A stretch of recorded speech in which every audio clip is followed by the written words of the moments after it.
Jim Bowman and my mother, Margaret Bowman, moved here to the island. I believe it was in 1973.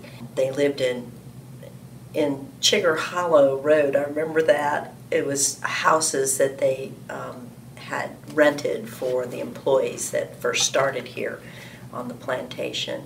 We first came to Amelia Island 40 years ago, 1974. We came because our neighbors who owned that Hilton Head said that Sea Pines was going to make a second development on the barrier island of Amelia, and that we might like it. They loved it up there, and they were going to come down and we might take a look too. So after we vacationed at Ocean City, Maryland, we drove down to see what was here. And at that point, there wasn't very much here. There were the little villas that lagoon villas were under construction. The roads were all dirt. You had to come in a Jeep. And the plans were specific. However, they were far, far, far from done. However, we did make a commitment to buy Fairway Oaks. And my wife Jen and I live at Seamarsh Road. We've been there since 1974. A little bit of history, which many of you may not know. In the early 1970s, in 1972 and 73, the plantation was starting and they were selling a lot of real estate, and the general manager, Frank Brumley, built a house on what now is Marshwalk Road. It used to be served off a little trail road off A1A. And Frank and the Amelia Island Company hosted many, many parties, shrimp boils, low country boils, all kinds of events that attracted a lot of people from Atlanta, from Jacksonville, and a lot of real estate was sold out of that house on that dirt road off A1A. They did build a house on Seamarsh Road, 159 Seamarsh Road, right next to Landmark Oak, and they were the third house built on the plantation. My father did several jobs here. He worked with the customer service, I would believe. I'm not exactly know his title, but he was in helping with all the villas and condos. Anything that was that they needed or what was wrong, he handled that. He went into sales after that. I first moved to Amelia Island Plantation in June of 1978 when I joined the Amelia Island Company. Prior to that, I was with the Sea Pines Company, which was the original developer of Amelia Island Plantation, and was down here a good bit during the beginning development stages. The early days, the Montessori school had a trailer located on the property, and that's where, you know, the beginning Montessori school was. And there was a little red house that was used for daycare, and the company used it for employee daycare as well as the Montessori school students would come after school program there, or daycare. And over the years, of course, they moved to the current location. It was a much different place back then. We had pretty much the entire south end of Amelia Island to the small community of people that lived here then. Between here and town, there wasn't much. You know, there was a little Hall store down at Gerbing Road intersection where that we used to call it the Caution Light. And beyond that, there was a little housing, and after that, you had to go all the way to Fernandina, but it wasn't a lot of traffic. So a lot of times we had lunch at Fernandina, at the old Wasp Drug Store, and a tiny diner, and places that were very, very neat, which are long gone now. It was just a fun place to come and enjoy. But a dozen families came here as a result of our saying, hey, come on down, it's nice. And then the bankruptcy hit. And that was a dreadful time, because we didn't know what was going to happen or who was going to do what, but that was bankruptcy one. The Amelia Island Company, which was a part of the Sea Pines Company, did go into bankruptcy, but the residents rallied around, and the residents manned the golf course, helped maintain the golf course. They helped work at the inn, the Amelia Island Inn. Even the boys and girls that lived here, the children helped maintain the common properties and the parks, including Drummond Park.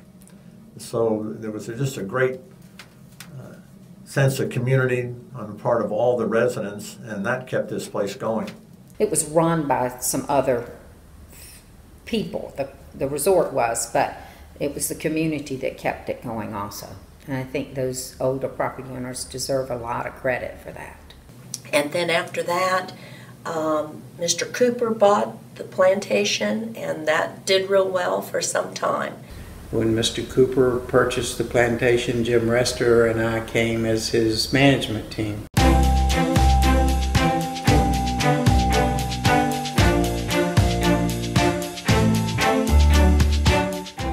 My husband and I bought our property here, and we moved here into a permanent home just after Christmas in 1980. And it was shortly after that, in 1982, that somebody recommended me for the Community Association Board, which I sat on for 3 years.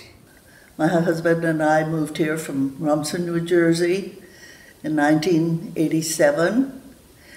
We found this place to be a paradise for us. We built our home and played golf, joined the chapel, played bridge, have found the people here very exceptional. But we saw and participated in the growth of the Amelia Island Plantation and the whole island.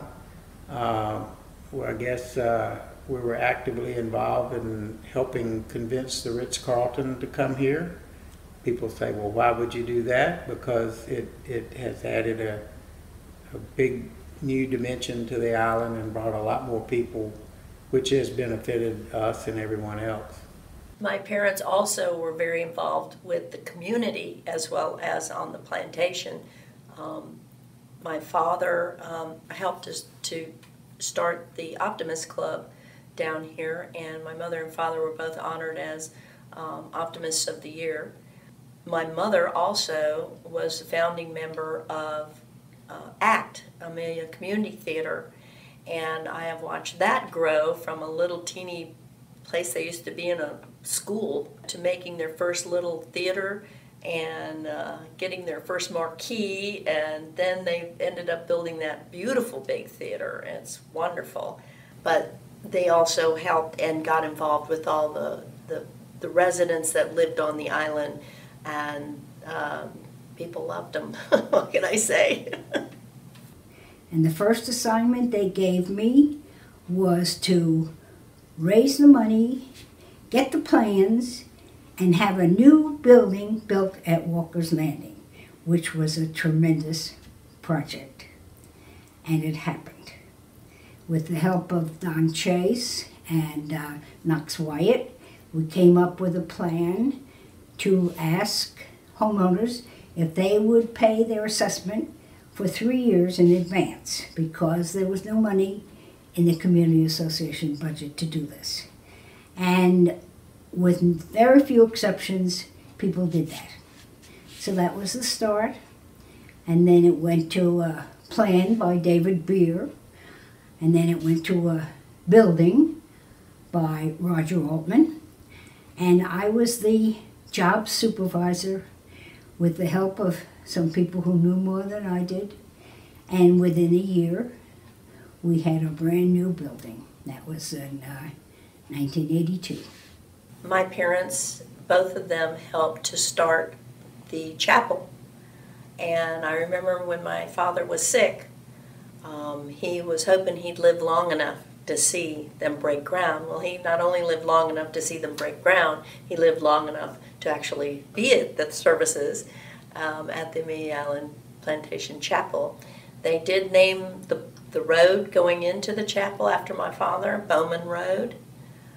And when they went into this chapel, my father was just so excited. And my sister and I actually started the garden, the memorial garden there in honor of my parents and my father.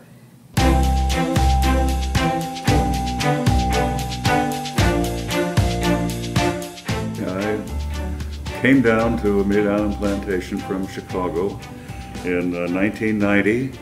I had never heard of the place, actually, but we had friends up there that were building a home here.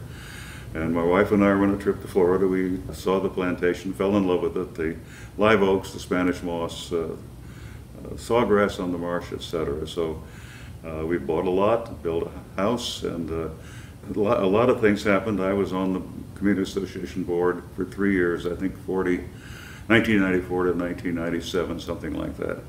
One of the biggest things that happened while I was on the board was the erosion of the beach.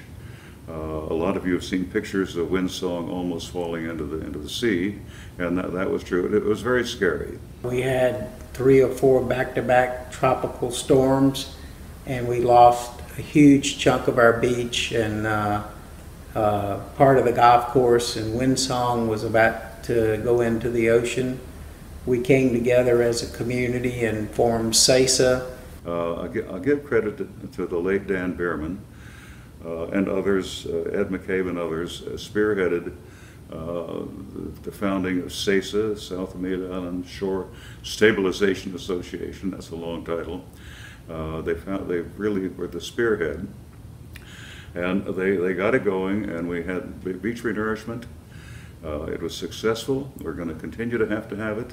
Some people who were against it, but always the majority of the property owners of the Island Plantation figured out what was the best thing to do for everybody, and that's how we got everything done. So there's huge things were accomplished when we all worked together as a community in harmony.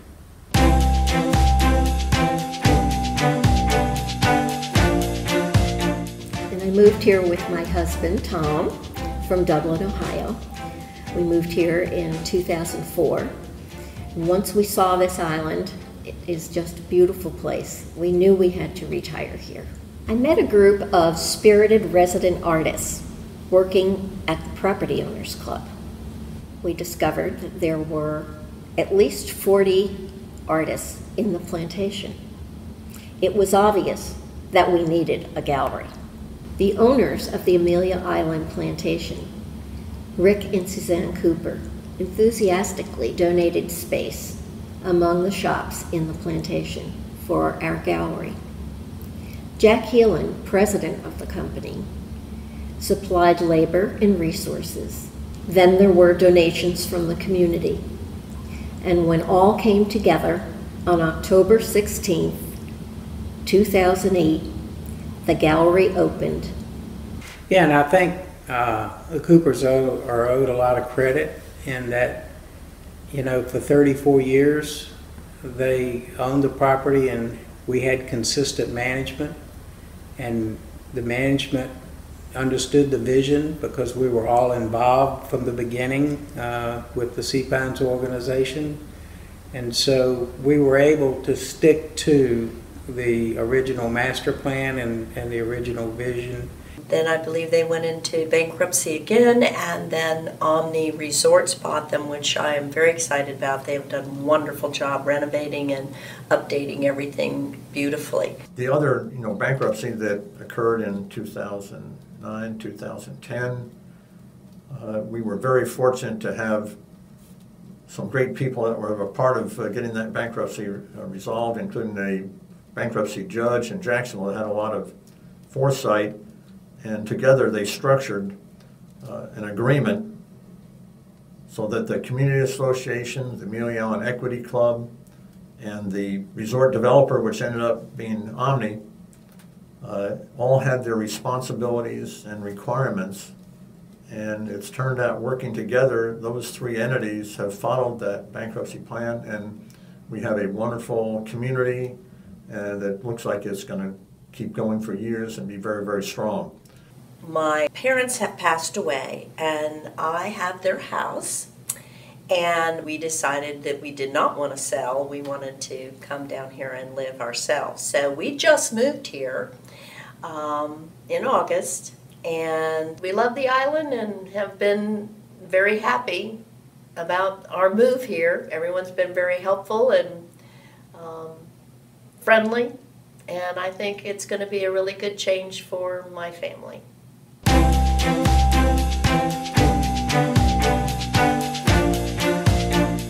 Our children were obviously 40 years younger than they are now. And they came, and it was a wonderful, wonderful, wonderful place because they could walk out the front door, get in a tram, which were running in those days, go over to what was called the Beach Club, doesn't exist today as such, and swim, do whatever they want to do, get on the tram, come back, and we didn't worry a bit about those little kids. It was absolutely amazing what they could do and what they could do on their own and how much freedom they had, and they, of course, have loved it ever since then, as we have too.